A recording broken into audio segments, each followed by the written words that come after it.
اعوذ باللہ من الشیطان الرجیم بسم اللہ الرحمن الرحیم اللہم صلی علی محمد وآل محمد وبارک وسلم تسلیما۔ الحمدللہ ہم سب کے گھروں میں سورہ یاسین کی تلاوت جو ہے وہ روزانہ ہوتی ہے۔ ہم چاہے قرآن کریم کو کھولیں یا نہ کھولیں، لیکن گھر میں رکھے گئے پنسورہ سے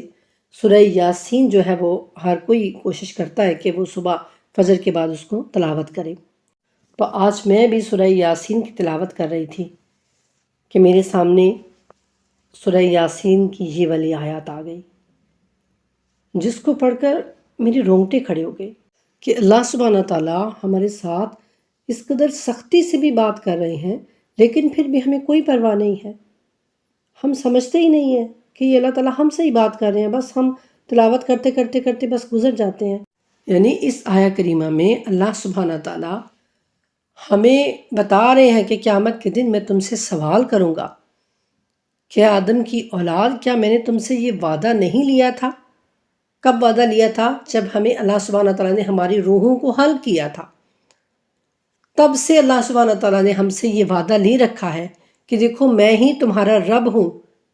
میں ہی تمہارا مالک ہوں، خالق ہوں، تو تم صرف میری ہی بندگی کرنا۔ تو اب وہ وعدہ اللہ تعالیٰ ہمیں یہاں پر قرآن کریم میں سورہ یاسین میں اللہ تعالیٰ ہمیں یاد کروا رہے ہیں کہ میں تم سے قیامت کے دن پوچھوں گا کہ کیا میں نے تم سے یہ وعدہ نہیں لیا تھا کہ تم شیطان کی بندگی یعنی اس کی عبادت مت کرنا؟ وہ تمہارا کھلا دشمن ہے، یعنی وہ تمہیں نظر آ رہا ہے کہ وہ تمہارے ساتھ دشمنی کر رہا ہے۔ تو اب اگر عبادت، نماز، روزے کو ہی سمجھا جائے یا کسی کے آگے اپنے آپ کو جھکانے کو سمجھا جائے گا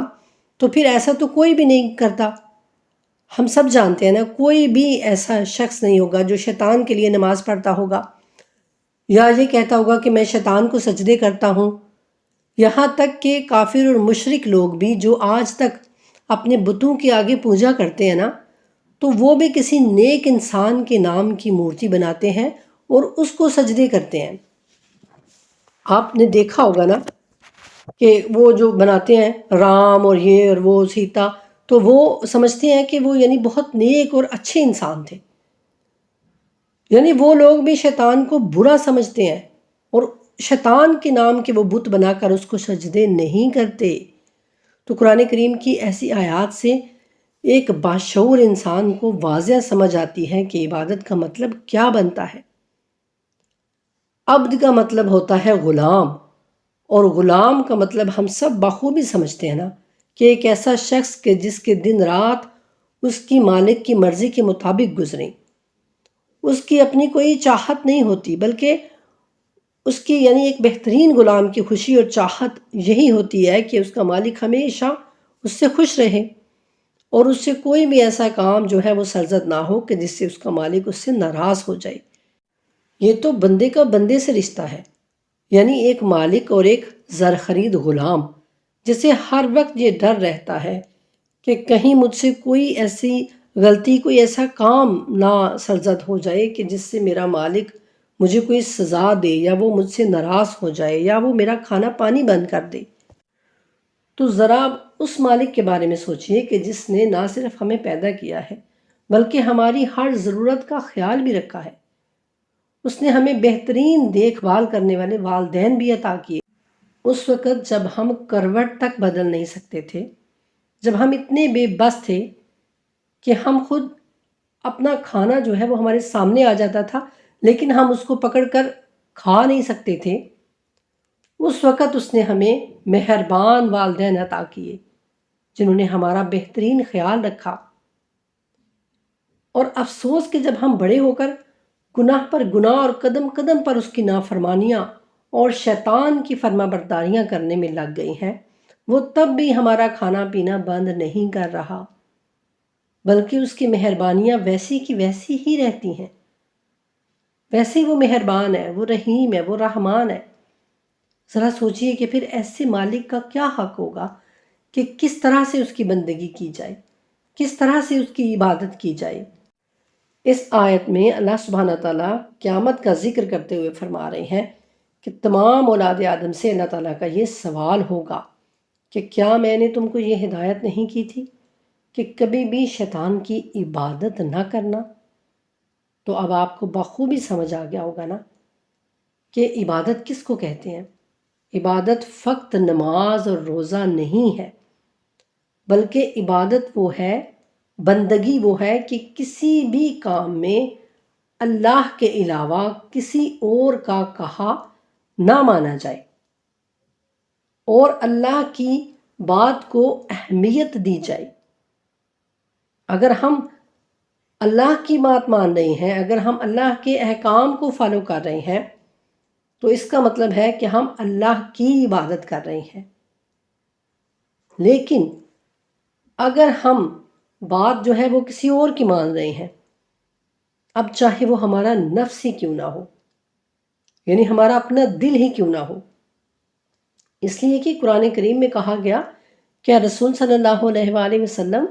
کیا آپ نے اس شخص کو دیکھا ہے جس نے اپنی خواہشات کو اپنا معبود بنا لیا ہے؟ یہ بھی قرآن کی آیت ہے، کیا رسول اللہ صلی اللہ علیہ وآلہ وسلم، کیا آپ نے اس شخص کو دیکھا ہے کہ جس نے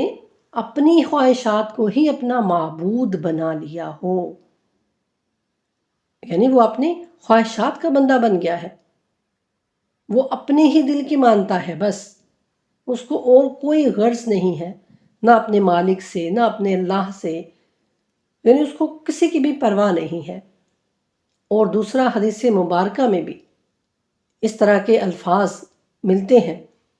کہ جو شخص جو ہے وہ اپنی بیوی کی، حتیٰ کہ میاں بیوی کا رشتہ بہت خوبصورت رشتہ ہے، بہت پیارا رشتہ ہے، لیکن رسول اللہ صلی اللہ علیہ وآلہ وسلم نے فرمایا کہ جو شخص بیوی کی محبت میں ایسے کام کرنے لگے گا کہ جس سے اللہ کی نافرمانی ہو، تو ایسے شخص کو عبد الزوجہ کہا گیا، یعنی وہ اپنی زوجہ کا عبد ہے، اپنی بیوی کا وہ بندہ بن گیا ہے۔ ایسی آیات میں ان کو غور و فکر کرنا چاہیے، یہ اللہ سبحانہ تعالیٰ نے ہمارے لیے بھیجی ہوئی ہیں۔ آج ہم بس سمجھتے ہیں کہ ہمارے بال بچے خوش رہیں، ہمیں دنیا کی جو تمام سہولتیں ہیں وہ میسر ہونی چاہیے، چاہے وہ کسی بھی طریقے سے آئیں، تو بس ٹھیک ہے۔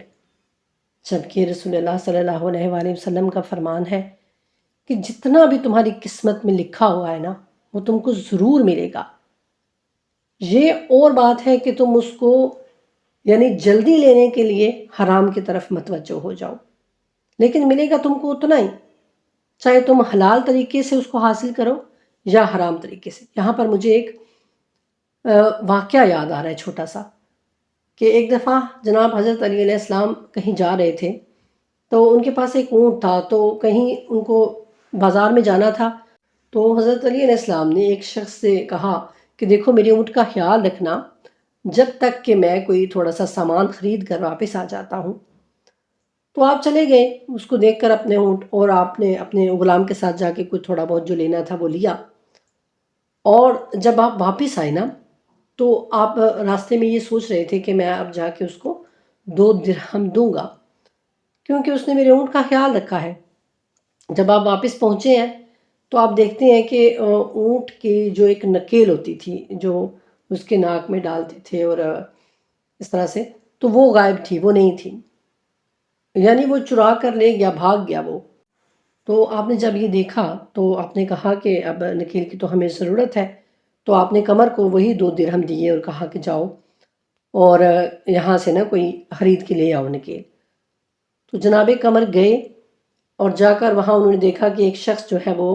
نکیل ہاتھ میں پکڑے اس کو بیچنے کی کوشش کر رہا ہے۔ تو آپ نے اس سے پوچھا کہ کتنے کی ہے، تو اس نے کہا کہ 2 درہم کی۔ آپ نے وہ 2 درہم اس کو دیے اور وہ نکیل لے لی، وہ واپس آیا۔ تو جناب حضرت علی علیہ السلام نے دیکھا کہ یہ تو وہی نکیل ہے جو اس اونٹ کے پاس تھی۔ تو آپ نے فرمایا کہ اس شخص نے کتنی جلدی کی اور اس نے حلال کی بجائے حرام کو اہمیت دی۔ میں اس کو یہ 2 درہم دینے ہی والا تھا، لیکن اس نے جلد بازی کی اور وہ چرا کر بھاگ گیا۔ اب وہی 2 درہم میں نے تم کو دیے، تم اس سے یہ نکیل دوبارہ خرید کر لے آئے، لیکن افسوس کہ اب یہ 2 درہم اس پر حلال نہیں ہے۔ اگر میں اس کو تحفے میں دیتا تو یہ درہم اس پر حلال ہوتے، لیکن اب چونکہ اس نے چوری کی، چوری کا مال بیچا ہے، تو اب یہ 2 درہم اس کے لیے حلال نہیں ہے۔ تو اس لیے کہتے ہیں کہ جلد بازی کرنا بھی شیطان کا کام ہے۔ تو اللہ سبحانہ تعالیٰ فرماتے ہیں کہ جو بھی تمہاری قسمت میں لکھا گیا ہے وہ تم کو ضرور ملے گا، تم صبر کرو، حوصلہ رکھو، برداشت کرو، حلال اور حرام میں تمیز کو مت بھولو۔ تو ایسی آیات ہمارے لیے ہوتی ہیں، ان میں ہمیں غور و فکر کرنا چاہیے۔ اسی طرح رسول اللہ صلی اللہ علیہ وآلہ وسلم نے اس شخص کے لیے جو مال کو جمع کرتا ہے، مال کو گن گن کر رکھتا ہے نا، اس کو درہم و دینار کا بندہ کہا، یعنی جو مال کا بندہ بن چکا ہے، اس کو کوئی پرواہ نہیں ہے، وہ بس پیسے کو جمع کرتا ہے، اس کو گن گن کے رکھتا ہے، تو اس کو عبد الدرہم کہا گیا۔ تو اب ذرا اس آیت کو سامنے رکھیے اور اپنے اعمال پر غور کیجیے کہ ہم کس کے بندے ہیں اور کس کی عبادت کر رہے ہیں۔ اپنی گھریلو زندگی کو دیکھیے، اگر آپ والدین کے گھر ہیں تو کیا ان کی عزت و آبرو کا خیال رکھ رہے ہیں، یا پھر اللہ معاف کرے اپنی خواہشات کو پورا کرنے کے لیے ان کی عزتوں کے جنازے نکال رہے ہیں۔ اگر آپ شوہر کے گھر ہیں تو اس کے گھر کا خیال، اس کے رشتوں کا خیال، اس کی عزت کی پاسداری ہو رہی ہے، یا پھر ہر وقت شوہر سے گلے شکوے، کبھی اس کے ماں باپ کے خلاف باتیں تو کبھی بہن بھائیوں کے خلاف اس کے کان بھرے جا رہے ہیں۔ یہ سب ہمیں دیکھنا ہے، یہ سب زندگی کا حصہ ہیں۔ ایسا نہیں ہے کہ بس ہم نے نماز پڑھ لی، ہم نے روزہ رکھ لیا، ہم نے تہجد پڑھ لی تو ہم سمجھیں کہ ہم بڑے نیکوکار ہو گئے۔ نہیں، زندگی کا ایک ایک لمحہ ہمارے لیے لمحہ فکریہ ہونا چاہیے۔ اور اگر آپ نوجوان ہیں تو آپ اپنے گریبان میں جھانکیے کہ آپ اس جوانی کو اللہ کی فرما برداری میں صرف کر رہے ہیں یا شیطان کی اطاعت میں اس کو گزار رہے ہیں۔ غرض آپ زندگی کے کسی بھی مقام پر ہیں یا آپ دنیا کے کسی بھی شعبے میں ہیں، آپ کا ایک ایک لمحہ آپ کو بتائے گا کہ آپ کس کے بندے بنے ہوئے ہیں۔ جب آپ اللہ کی صحت پہ غور کریں گے، پھر آپ اپنے اوپر غور کریں گے، تو آپ کا ایک ایک لمحہ آپ کو بتائے گا کہ آپ کس کے بندے ہیں، آپ کس کی عبادت میں مصروف ہیں۔ اور وہ اللہ کے علاوہ جو کوئی بھی ہے، شیطان کا ہی وہ دوسرا روپ ہے۔ اس بات کا یقین کر لیجئے۔ دو چیزوں کو اللہ سبحانہ تعالیٰ ہمارے سامنے لے کے آئے ہیں، تو اب وہ کوئی بھی ہے، آپ کو چاہے یہ سب کر کے اپنے دل کو آپ خوش کر رہے ہیں، یا آپ اپنے کسی رشتہ دار کو خوش کر رہے ہیں، یا جو بھی، یعنی جس کسی کے لیے بھی آپ غلط کام کر رہے ہیں، آپ اللہ کی نافرمانی کر رہے ہیں، آپ جھوٹ بول رہے ہیں، آپ کسی کے دل میں دوسروں کے لیے نفرت ڈال رہے ہیں، تو آپ یہ یقین رکھیں کہ وہ جو کوئی بھی ہے نا، پھر وہ شیطان کا ہی دوسرا روپ ہے۔ اور اللہ کھلم کھلا بتا رہے ہیں کہ میں نے تم سے کہا تھا کہ صرف میری عبادت کرنا اور شیطان سے بچتے رہنا، وہ تم کو ضرور گمراہ کرے گا۔ اور کیا تم کو عقل نہ تھی کہ تم میری واضح آیات کو پڑھنے کے بعد اس کی چالوں کو سمجھ سکتے؟ اللہ اکبر۔ اللہ فرما رہے ہیں کہ میں نے تم کو بتا دیا تھا کہ وہ تم میں سے بہت بڑی تعداد کو گمراہ کر کے لے گیا، تو کیا تم لوگ عقل سے کام نہیں لیتے تھے؟ تو اب کیا کرو؟ اب یہ جہنم حاضر ہے جس کا تم سے وعدہ کیا جاتا تھا۔ استغفر اللہ۔ آج اس جہنم میں داخل ہو جاؤ اور اپنے کفر کی وجہ سے جو تم کرتے رہے تھے، یعنی تم نے میری آیات کا انکار کیا، تم نے میری بات نہیں مانی، تم نے میری ایک نہیں سنی، تو اب میں بھی تمہاری نہیں سنوں گا اور تمہیں جہنم میں داخل کر کے چھوڑوں گا۔ یہ اللہ کا وعدہ ہے جو برحق ہے، جو ہو کر رہے گا۔ ہم سمجھتے ہیں کہ نہیں، بس ہم نے تو، یعنی شیطان نے اس قدر ہمارے ذہنوں پر پردہ ڈال دیا ہے کہ ہمیں سمجھ ہی نہیں آتی۔ ہم کہتے ہیں کہ یہ آیتیں تو شاید کسی اور کے لیے ہیں، ہم تو پکے جنتی ہیں، ہم تو جنت میں ہی جائیں گے، جہنم سے ہمارا کیا لینا دینا۔ لیکن ایسا کچھ نہیں ہے۔ خدا را آپ قرآن میں غور و فکر تو کیجئے، آپ قرآن کی طرف بڑھیے تو صحیح، آپ اس کو تھامیے تو صحیح، یہ آپ کو ہر قدم پر سیدھا راستہ دکھائے گا، یہ آپ کی مدد کرے گا۔ جب آپ کمزور پڑ جائیں گے نا تو یہ آپ کا حوصلہ بن جائے گا، جب آپ تھک جائیں گے تو یہ آپ کو سکون دے گا، جب آپ ہر طرف سے کمزور پڑنے لگیں گے تو یہ آپ کی طاقت بن جائے گا۔ لیکن ہم اس کو